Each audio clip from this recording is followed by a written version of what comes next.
আলাইকুম, বাবলি হস্তশিল্পে সবাইকে স্বাগতম। আজকে আমি লিলেন কাপড়ের একটা আনারকলি ড্রেস বানিয়েছি। এটা বানাতে 3 গজ কাপড় লেগেছে। 10-12 বছরের মেয়েদের বানিয়েছি।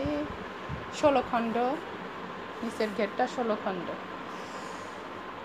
আর হাতায় এটাও আনারকলি হাতা, কুচি, এখানে কুচি, কাঁধেও কুচি, পিছনে চেন দেওয়া আছে। ড্রেসটাতে এখন হাতের কাজ করলে আরও ইউনিক লাগবে। অনেক সুন্দর হয়েছে ড্রেসটা, মাশাআল্লাহ।